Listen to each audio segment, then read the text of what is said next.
Focus. Focus up. I'm talking to you, Winter Jim, out in the Pacific Northwest. Thanks for watching on ngbn.tv, YouTube, Spotify, Google, Amazon, and of course, Apple. Make sure you continue to subscribe and share the podcast. This is episode 21 of the Rubio Method. My name is Chris Rubio, along with Nicholas Monaghan. We have a great show with a phenomenal guest. Here is what we're covering today.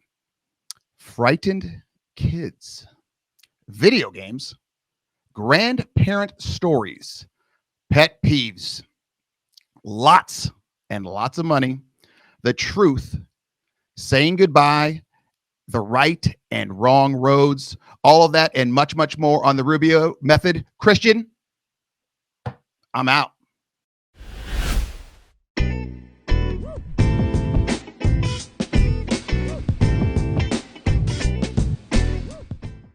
Focus. Focus up. I'm talking to you, Ruda, way out there. Keep your chin up. I know you've had some haters lately, but don't worry about it. You are phenomenal, and everyone knows it. Ruda. Welcome back to the Rubio Method. Make sure you continue to subscribe on Apple, Spotify, YouTube, Google, Amazon, and of course, ngbn.tv. Monaghan, I asked last week, and I'm going to ask again. Your minute with Monaghan better be about Hallmark movies. Yes or no? I've got breaking sad news. No Hallmark movies in this one, but the next one, you better believe it's happening. Go ahead, Monaghan. I'm ready. Today's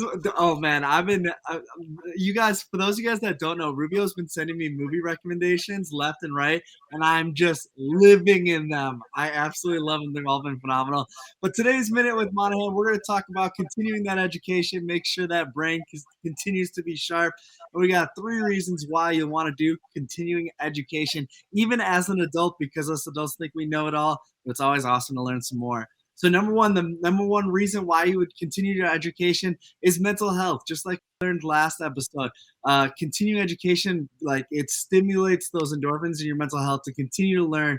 You continue, like, you're getting sharper, wiser, and you continue to keep growing. If you stay stagnant, that's when you die, right? Number 2 is what I kind of just said as well, that cognitive function, right? We want to make sure that we're continuing to learn. Our minds are continuing to expand and continuing to grow. One of the biggest things, too, is if you feel like you're in a rut, man, go ahead, take a course in something you're interested in, even if it's not for your job. Take that course, grow your mind, and get smarter. And number 3, you guys know I'm a big social guy, is the social aspect of it, right? Make friends in your classes, even if they're online, right?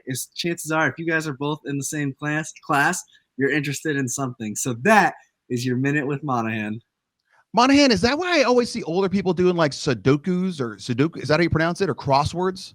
Yes, because if you do that, it helps your confidence. It feels like you're figuring things out, and it keeps your brain sharp, right? Like, I heard a quote one time is, the day you stop learning is the day you die. So yeah, exactly. Okay, we're going to have an issue, though, because I cannot do Sudokus at all. I just put numbers in there because I'm not a math guy. So I might have to just do like word searches. Oh, hey, like, there you go. Hallmark word search. Tic-tac-toe. Yeah, I got to do that. Monaghan, what email questions do you have for us? Remember, everyone, you can email rubio@therubiomethod.com. They don't have to be about mental health. As you can tell, you guys ask us a wide array of questions. Monaghan, what do you got? Yeah, we got an awesome 3 questions today from Francine in Sarasota, Florida.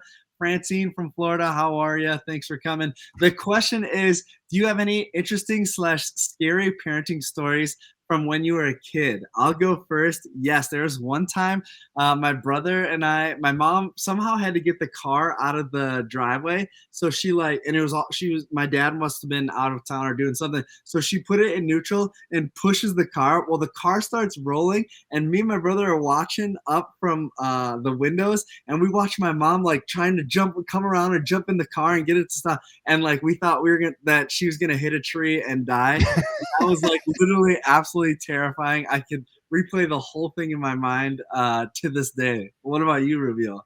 That's a good one. I grew up, I told you, with a single parent. My mom, she did the best she could. We did not, let's say, have a lot of money.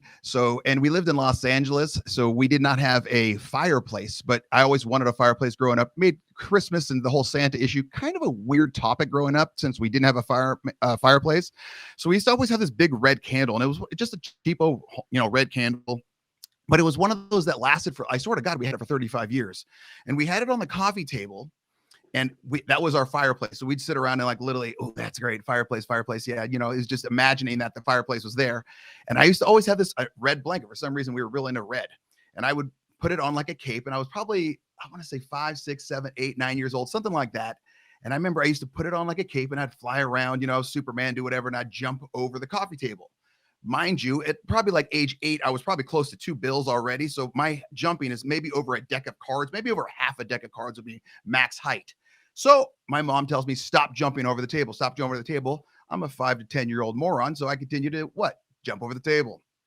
I jump over the table. Sure as hell, my cape hits the candle and knocks red candle wax over the entire table. And the table head was like one of those old 80s wood coffee tables that had grooves in it.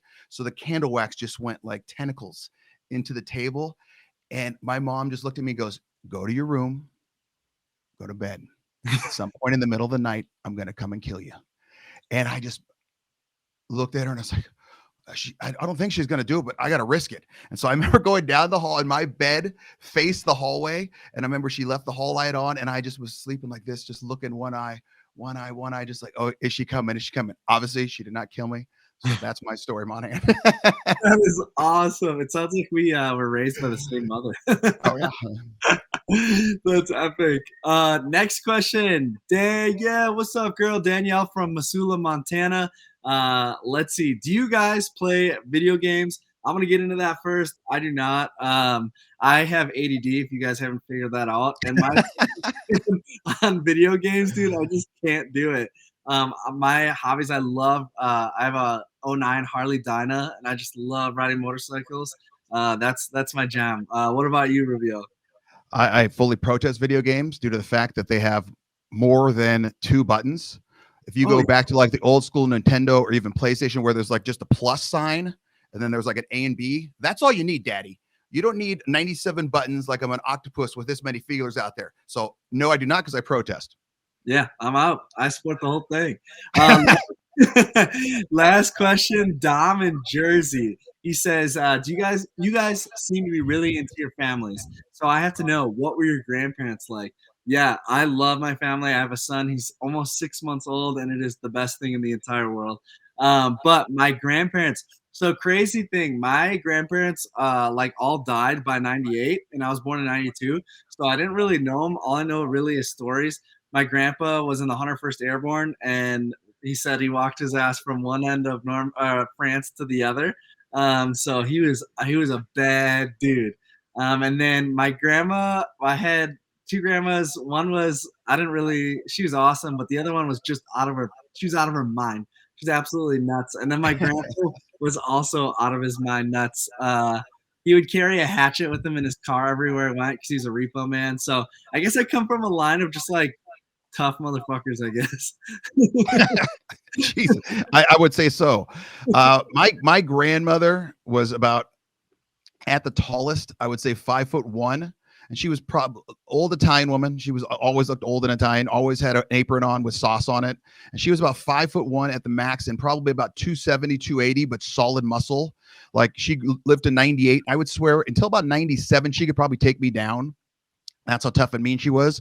My grandfather was this monster of a man. I just remember he was about 6'3", 6'4", big Italian man, always about 300 pounds. He looked like a bear from Country Bear Jamboree at Disneyland. And he was kind of guy who had 2 things I remember. I remember a lot, but these are 2 stories I'll tell you. He had an old 84 Cadillac Eldorado. I mean, this was a boat of a car. And he had it where in the back there was no seatbelts, but he would still armor all the seats for some reason. And so you'd sit back there, and on every turn, he was the dude that drove 35, no matter if he was in a parking lot freeway or making a right turn. So you would just boom, and just Rubio would hit the side, and he would like, stop messing up the car. And I was like, dude, there's no seatbelt, and it's like a ice rink back here. And the last story I tell you about my grandfather, I tell you what type of person he was. One day he calls me, Christopher, come here. And I'm probably 5 or 6.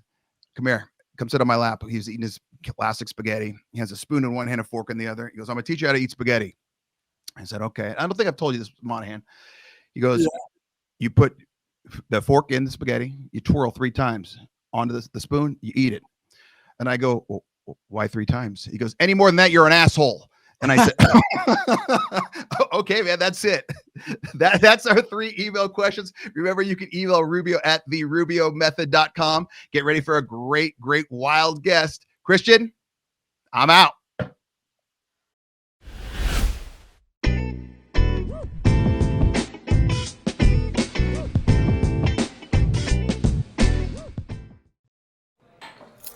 What do you think you're doing, Kevin? Was just gonna drive home. There are several warning signs present that you shouldn't be driving. Like hearing voices? Like your text-to-emoji ratio? Oh man, the selfies. Selfie. Nailed it. We all have warning signs that let us know that we're probably not okay to drive. Mine is pretending to be your subconscious. Craig, come on man, let's split a ride home.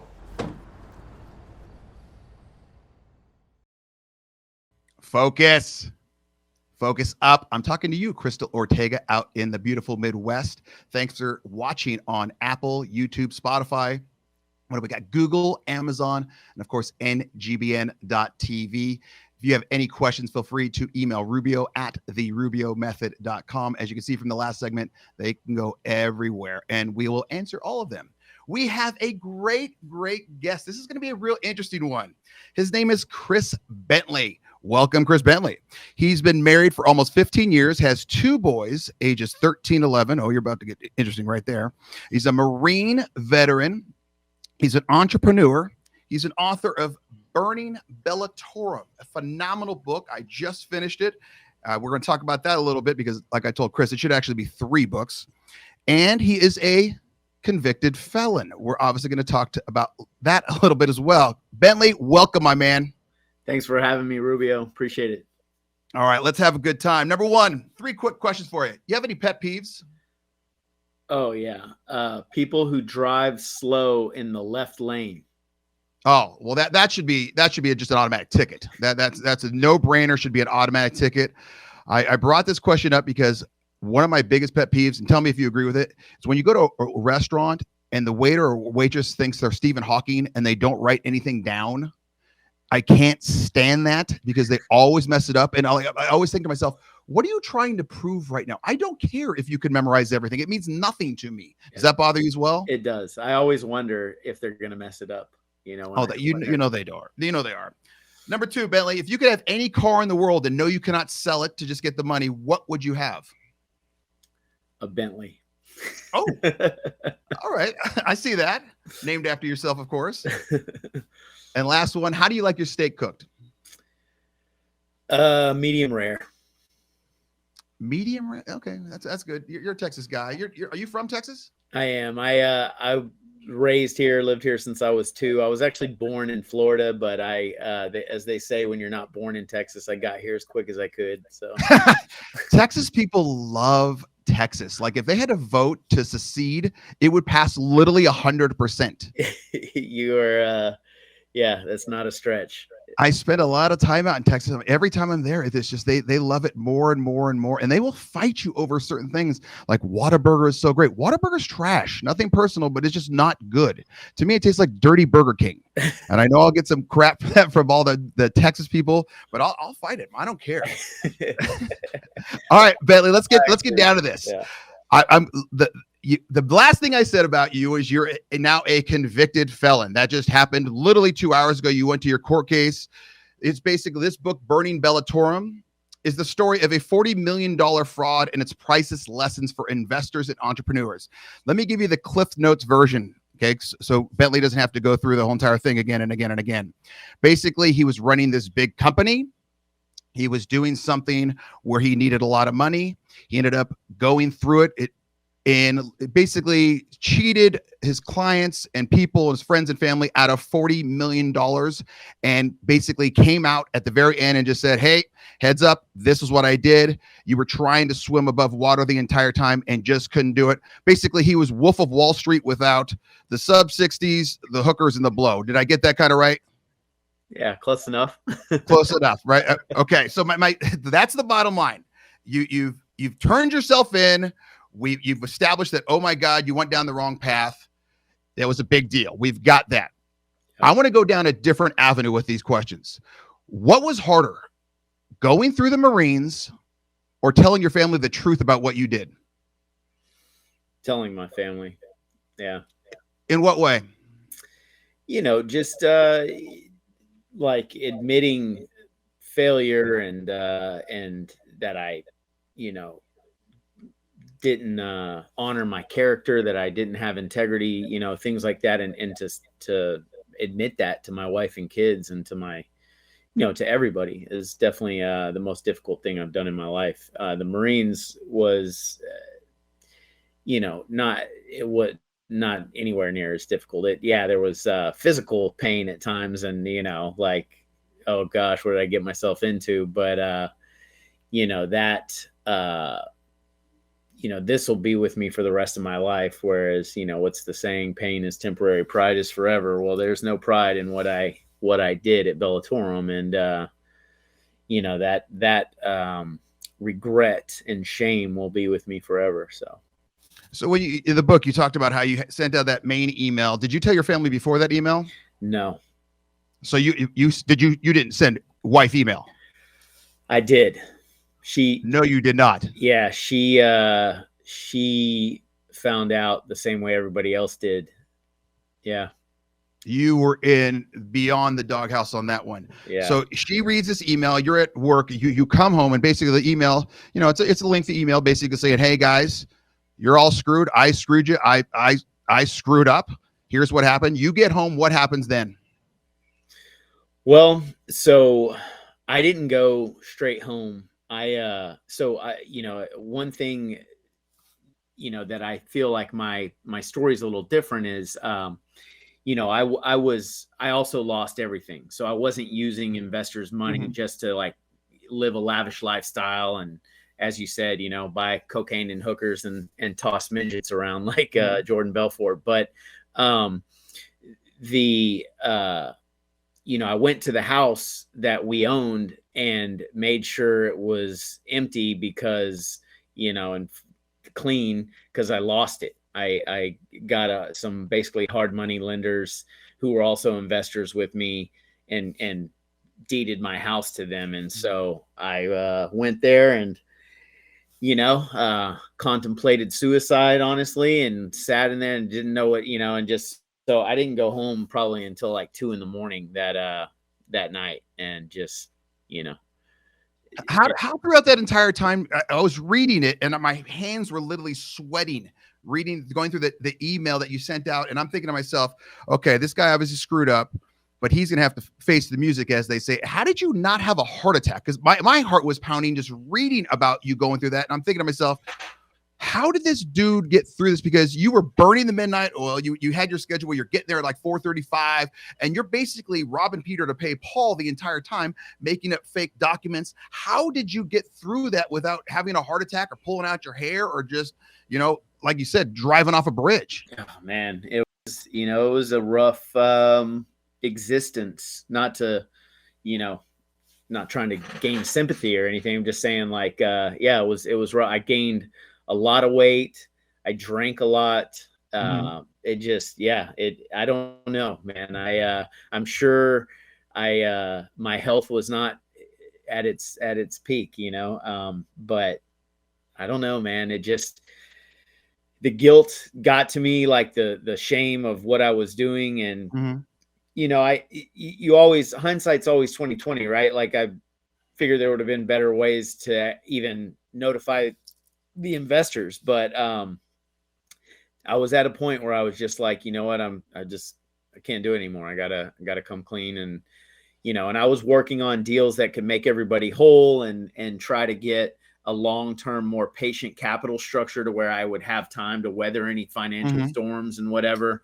But that if I were to succeed in that, I was still having to lie to get it done, right? And I thought to myself,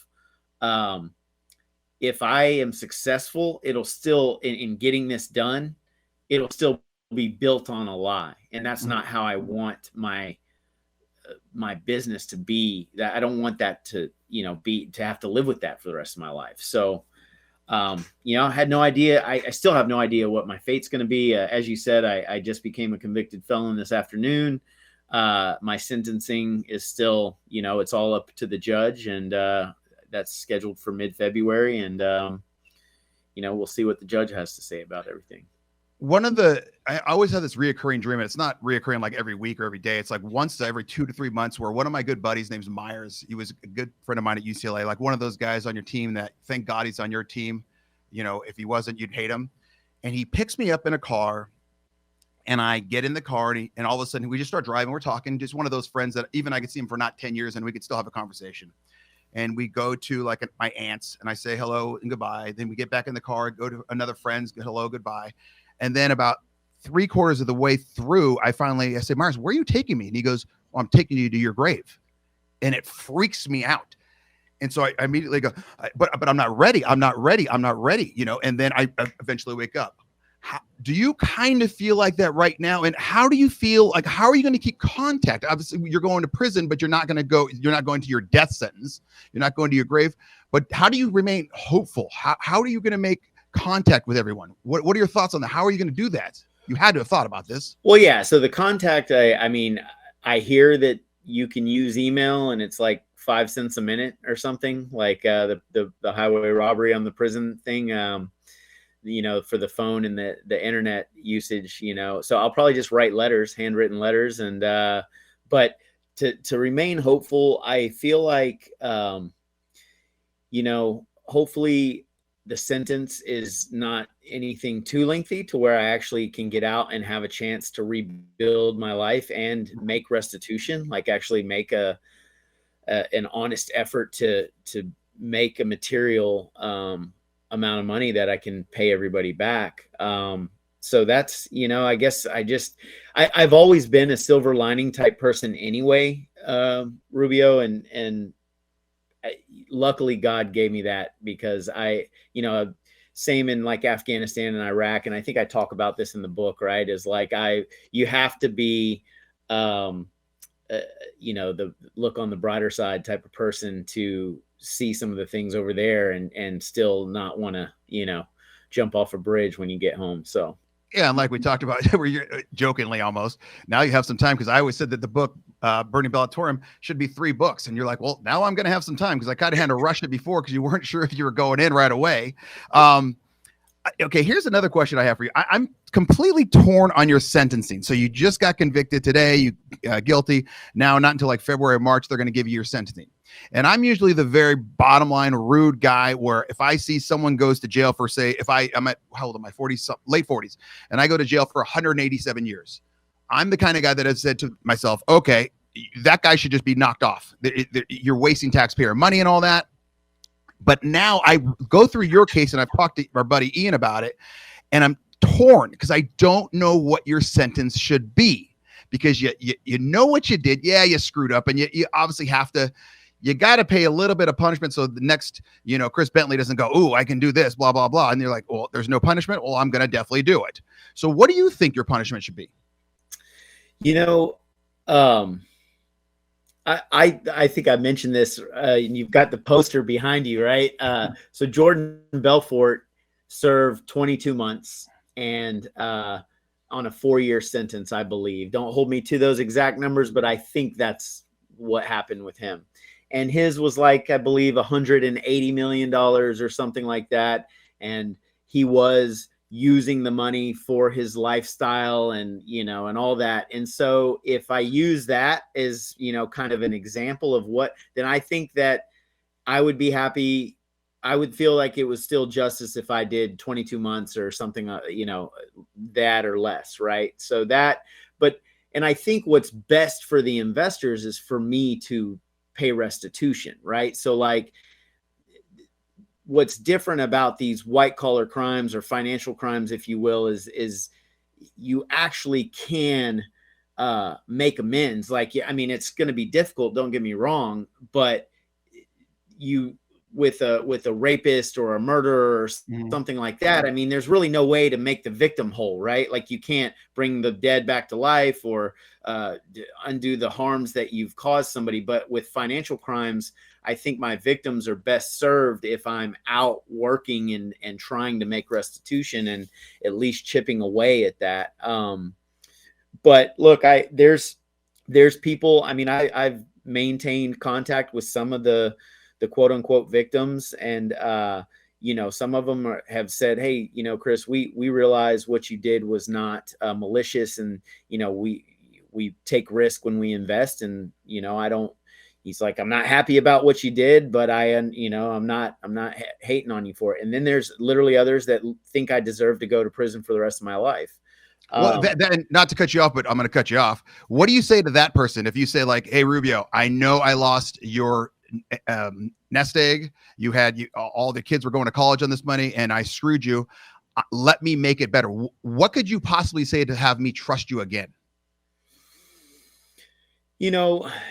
I don't know, and I guess that's a question that actually better you could answer, or somebody else. I mean, I think that if people really try to, of course they have negative emotions when they see my face or hear my voice, right? But if you can try to be objective and really read the story and know all the circumstances, I think people will know that I wasn't, like, I had a successful investment business model where we made money, and where I went wrong. And again, this doesn't make it okay what I did, but I think people know. I mean, the FBI and the Department of Justice know. They even read it in court this afternoon that they believe I didn't have the intent to defraud people. And so I think when an investor, if they take an objective look at the whole scenario, and the ones who have said, look, I want you out working so you can pay me back. That's what some have literally said to me.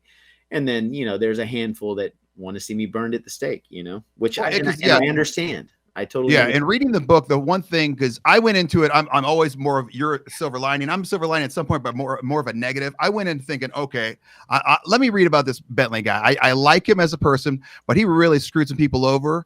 And so I went into it thinking, okay, he's going to be like Dr. Evil in his volcanic lair, twisting his little mustache, and just, how can I screw everyone up? But, and then as you start reading it, it's like you were just kind of in the ocean, just hanging out, wading in the ocean, and all of a sudden, like a rip curl got you, or the rip tide, and kind of pushed you out. And then you're kind of like, well, let me get back a little bit, and you're like, boom, another wave hits you. Let me get back out, and then boom, another wave hits you. And you kept trying, like I said earlier, to rob Peter to pay Paul, and you just couldn't get back up because the damn Rona hit, and then all hell breaks loose, and then you were just on a shitstorm of life. Yeah.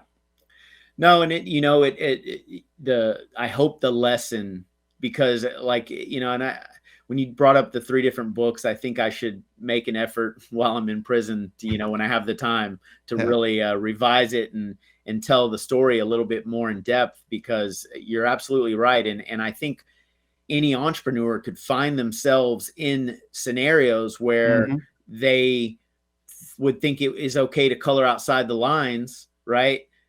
But I would caution you, like, just don't do it. Like, even the road to hell is paved with good intentions, whatever. We all have heard that, but I mean, I cannot emphasize it enough. It's like, just don't do it. Like, don't color outside the lines, Well, you just took my last questions. What are your words to future entrepreneurs who are just about to head down the wrong street? Like, you could, because everyone who's building their own business, they know, like, oh, this is it could be a shortcut. What do I do?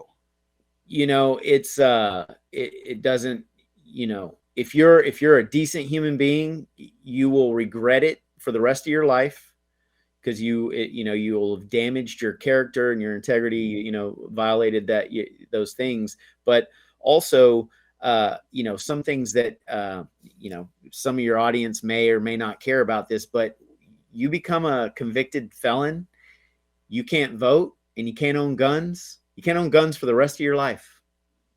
So I guess my point is there's consequences that I think people don't think about. Like, they may say, oh, I'm not scared to go to jail or whatever, but there's other things that I think matter. And then obviously, your reputation with the people you love. I don't know what my 2 sons think of me. I don't think they're at the age where they can articulate that yet, but I know they're not proud of their dad. I know they're not hanging out with their buddies on their soccer team saying, hey, my dad's a fraudster, So I I would just caution people not to color outside the lines and do the hard thing up front, which is way easier than what I'm going through now. Right. If it would have been the hard thing up front would have been to say, hey, the investment's not working out. That's not illegal. Right. I would have probably got sued if I just notified everybody when things started to go south, like, hey, things are going south. People would have been mad, but that's not illegal. Right. I just would have salvaged whatever money was left, whatever assets were there, and had some people mad at me. But instead I lied and covered it up and started doing wrong things. And now I'm a convicted felon. All their money's gone.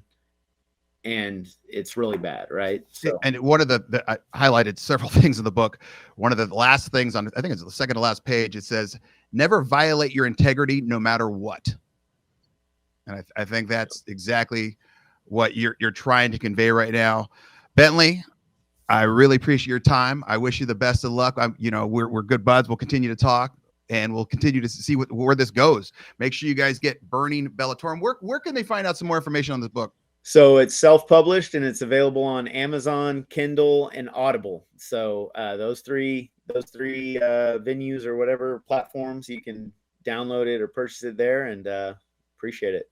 Yeah, like I said, it's a very, very good book. It's a quick read. It's not saying that it's basic, but it's good. And like I said, it should be 3 books. I took it as 3 different books, and it's absolutely phenomenal. Bentley, thank you so much for your time. We really appreciate it. Thanks for having me, Rubio. Have a happy Thanksgiving, man. Right back at you. Christian, I'm out. Military families often sacrifice precious time away from loved ones while serving our country.